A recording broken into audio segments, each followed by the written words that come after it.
Olá, meus amores, tudo bem com vocês? Estamos de volta aqui para mais uma aula de geografia, dando continuidade ao nosso material didático. E hoje o tema da nossa aula é falar um pouco sobre a Europa, a sua regionalização, um pouquinho das suas características e, obviamente, como aconteceu nessa transformação desses blocos em União Europeia, tá certo? Então, meus amores, a gente pode iniciar nossa aula de hoje falando o seguinte: diferentes critérios de regionalização são aplicados também para cada continente, ou mesmo para países, e o interior de seus territórios. A gente não falou na aula passada sobre a questão da regionalização ser a partir de critérios estabelecidos, né, através de leis, ou seja, ou então por conta de processos naturais. Tudo isso influencia na regionalização de uma localização, ok? Então, pensando nisso, para o continente europeu, a divisão regional ela está baseada na localização geográfica de cada território. Isso mesmo, esse é o critério da regionalização aqui da Europa. Então, ela é bastante adotada nos estudos que buscam entender a Europa. O critério, meus amores, ele é bastante adotado nos estudos que buscam aqui entender a Europa, né? Se a gente for observar aqui ao lado esse mapa, a gente consegue visualizar uma regionalização do continente europeu. E aí, nas cores aqui, em amarelo, rosa, verde e lilás, a gente consegue separar essas regiões a partir de critérios específicos, como, por exemplo, Europa setentrional, que está na cor amarela, né? Abrangindo aqui a Finlândia, a Noruega, Suécia, Estônia, Letônia, Lituânia. Temos também a Europa ocidental, na cor rosa. Temos na cor verde aqui a Europa meridional, que pega Portugal, Suíça, San Marino, Itália, Vaticano, Macedônia, Grécia e vários outros. Assim como também nós temos aqui a leste, a Europa Oriental. Nós entendemos na aula passada que existe aí uma distinção entre Europa Ocidental, que fica a oeste, e Europa Oriental, que fica a leste. E o critério para essa separação ter acontecido foi exatamente o meridiano de Greenwich. Lembram que a gente falou disso, desse critério que foi pré-estabelecido para essa separação das Europas? Então, hoje, na atualidade, nós visualizamos aí nos nossos estudos a Europa Ocidental, que fica a oeste, e a Europa Oriental, que fica a leste, abrangendo aí toda essa parte da Rússia, certo? Continuando aqui o nosso texto, nós temos aqui informações importantes para vocês. De acordo com o contexto histórico que se segue aí, o pós-Guerra Fria, no cenário da globalização econômica, uma representação regionalizada da Europa inclui o bloco econômico e político da União Europeia. Então, foi preciso, né, como se fosse necessário naquele momento, após aí essa guerra, que a gente sabe que toda vez que ocorre uma guerra, existe uma crise logo após, e esse cenário aí da globalização econômica, ele estava um pouco afetado, então houve-se uma necessidade de uma integração de países, né, para se ajudar economicamente. Então, esse aí é o fato da União Europeia ter surgido justamente nessa tentativa de se superar economicamente, se apoiando em alguns países, ou melhor dizendo, se integrando em alguns países. Então, é necessário considerar que, assim como as demais divisões regionais, esse bloco ele também tem a sua dinamicidade, ou seja, é um bloco dinâmico.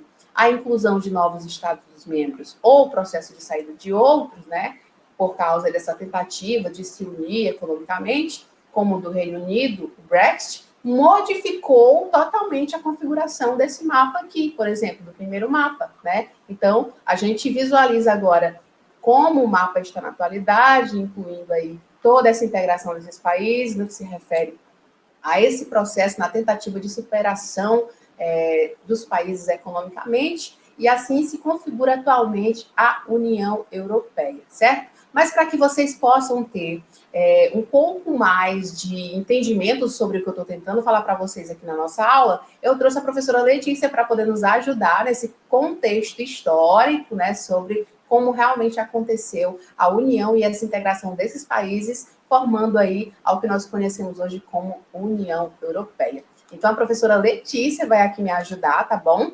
A fazer essa aula, para que o entendimento fique mais claro e que vocês possam, obviamente, né, não ter mais dúvidas sobre o nosso conteúdo. E se tiver, a gente discute em sala de aula, tá bom, meus queridos? Vamos lá, então, assistir a professora Letícia? A gente se encontra aí em um próximo momento para discutir sobre essa aula. Tchau, tchau, fiquem com Deus e até mais!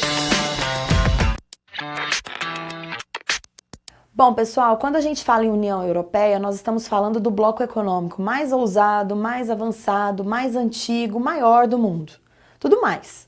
Porque a União Europeia tem um histórico, né, bem diferente de todos os históricos dos outros blocos econômicos, até porque é o mais antigo. Para vocês terem uma noção, né, hoje ela conta oficialmente com 28 países membros, quer dizer, dos 50 países que fazem parte da Europa, 28 fazem parte da União Europeia, é um número muito grande, e toda a União Europeia concentra mais de 500 milhões de pessoas, mais de 500 milhões de habitantes, imagine só, e um PIB de 2019 superior a 18 trilhões de dólares, o maior do mundo. Bom, pessoal, quando a gente fala que a União Europeia é o bloco mais avançado do mundo, não é necessariamente porque ela também tem um histórico diferente dos outros blocos, é um bloco mais antigo. O processo de surgimento da União Europeia está muito ligado à questão da Segunda Guerra Mundial. Naquele momento, né, o pós-guerra, os países europeus estavam fragilizados economicamente, precisavam se reestruturar. É nesse contexto, nesse cenário, que surge a primeira associação entre países europeus, em 1952, chamada de SECA, Comunidade Europeia do Carvão e Aço. Foi uma associação formada por 6 países: França, Alemanha, Itália, Bélgica, Holanda e Luxemburgo. Esses 6 países se uniram para estabelecer entre eles políticas comerciais favoráveis para o comércio de minérios. Por isso ela é chamada de Comunidade Europeia do Carvão e Aço. Então, entre eles, as tarifas alfandegárias desapareceram. E eles perceberam, então, que o negócio era algo positivo, né? Que, de repente, através da eliminação de tarifas alfandegárias, o comércio entre esses países poderia fluir de uma forma mais positiva.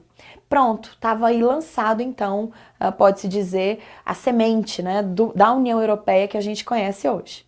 Bom, mas a SECA foi, como eu disse, a semente, né, do bloco. Mas o processo de integração de fato entre os países se dá em 1957. Esse é um ano muito importante porque foi aí que nasceu o chamado Mercado Comum Europeu, fruto do Tratado de Roma, né, assinado pelos 6 países membros da SECA. Ele abrangia agora os objetivos da associação. Além do estabelecimento daquelas tarifas alfandegárias especiais ou inexistentes para o comércio de minérios, agora ele trabalha com a ideia das 4 liberdades. Grave isso, 4 liberdades. O Tratado de Roma estabeleceu livre circulação total para mercadorias, livre circulação para pessoas, livre circulação para capitais, ou seja, dinheiro, e livre circulação para serviços. Aí sim, né, a União Europeia começa, que a gente conhece hoje, ela começa a ganhar corpo, né, com essas totais liberdades. Foi o primeiro mercado comum estabelecido no mundo, portanto. Bom, pessoal, em 1992 acontece um dos elementos mais marcantes, dos fatos mais marcantes da União Europeia, que é a assinatura do Tratado de Maastricht. Esse tratado institui a União Europeia como a gente conhece hoje, ou seja, uma união política e monetária. Desde a criação do Mercado Comum Europeu, lá em 1957 até 92, a União Europeia vai ganhando mais adeptos. Cada vez mais países vão fazendo parte dessa associação. Qual a grande diferença entre o Mercado Comum de 57 e a União Europeia de 92? É que a partir de 92 se estabelecem como objetivos do bloco a criação de um governo único e de uma moeda única. Moeda única que já existe, né? O euro passa a circular de fato como moeda do bloco a partir do ano 2000. O Parlamento Europeu, que tem sede em Bruxelas, né, é o símbolo maior da União Europeia. Ele é formado por representantes de todos os países membros do bloco e a cada 5 anos novas eleições são feitas, né, para a eleição desses representantes. Lá são discutidos temas diversos, comuns aos países membros. Mas o elemento mais importante, o grande objetivo do Parlamento Europeu é estabelecer uma Constituição única, então, para esses 28 países. Imagine a dificuldade disso, né? Você colocar um mesmo código de leis para tantas nações com históricos diferentes, com economias diferentes, enfim. É realmente um trabalho muito difícil que o Parlamento Europeu vem desenvolvendo. Mas ele vem desenvolvendo, é bom que se saiba. Eles trabalham, já fazem muitas regras que valem para todos esses países, desenvolvem esboços de constituições, enfim, uma hora eles vão chegar lá. Bom, e para fazer parte da União Europeia, né, o país candidato ele precisa se enquadrar em alguns regulamentos, alguns critérios estabelecidos pela própria União Europeia. 5, basicamente, se destacam. Né, o país precisa ter economia de mercado, ou seja, ser capitalista. Né, o país precisa ter uma democracia estável. O país também precisa respeitar o Estado de Direito, respeitar os direitos humanos e ser aceito pelos outros membros que fazem parte do bloco. Hoje a União Europeia conta com 6 candidatos imediatos, né, para a entrada no bloco. São eles a Sérvia, Albânia, Montenegro, Macedônia do Norte, Turquia e a Bósnia. Bom, queridos, existem algumas curiosidades interessantes, né, a respeito da União Europeia, que a gente não pode deixar de lembrar e mencionar. Uma delas diz respeito ao ano de 2010. Esse foi um ano muito importante para a União Europeia em função da sua configuração. Neste ano foram aceitos 10 países ao mesmo tempo, né, de uma só vez ao bloco. E o detalhe, o que torna esse fato realmente curioso, é que além das ilhas de Chipre e Malta, foram 8 países que compunham o antigo leste europeu, ou seja, 8 países que seguiram durante muito tempo o socialismo da antiga União Soviética. Outra questão importante diz respeito às políticas ambientais. A União Europeia adota políticas rígidas ligadas ao meio ambiente, não só que valem para dentro do seu território, mas também políticas que são observadas na hora dessa União Europeia comprar produtos de outros lugares do mundo. Então a questão ambiental é muito importante e levada muito a sério pelos europeus. Bom, pessoal, e é claro que a União Europeia, como o maior bloco econômico do mundo, tem lá todos os seus desafios, né? Por exemplo, criar um governo único não é algo fácil, não é algo que vai acontecer no estalar de dedos. Mas hoje, um dos maiores desafios que a União Europeia enfrenta diz respeito às diferenças socioeconômicas entre os países membros. Então, um dos objetivos do bloco é justamente reduzir essas diferenças, né, para que o bloco se estabeleça de forma mais plena e também minimizar um pouco da questão das imigrações. Porque hoje, especialmente com a livre circulação de pessoas, muitos europeus de nações menos desenvolvidas migram para os países mais ricos. Então, se essas desigualdades socioeconômicas forem reduzidas, possivelmente essas migrações também serão diminuídas. Bom, e um dos aspectos mais comentados, né, atualmente sobre a União Europeia diz respeito à saída do Reino Unido do bloco. Em 2016 ocorreu um plebiscito no Reino Unido e os eleitores daquele lugar escolheram que a União Europeia não deveria mais conter o Reino Unido. Então votaram pela saída dos países que compõem o Reino Unido do bloco econômico. Essa saída é conhecida como Brexit e desde 2016 até hoje, em 2019, ela vem sendo negociada de uma forma muito engenhosa, de uma forma muito lenta, né? Mexendo ali com as políticas internas da Inglaterra, sem dúvida alguma. No ano de 2019, ficou estabelecido que a saída oficial, sem choro, do Reino Unido da União Europeia deve acontecer no início de 2020.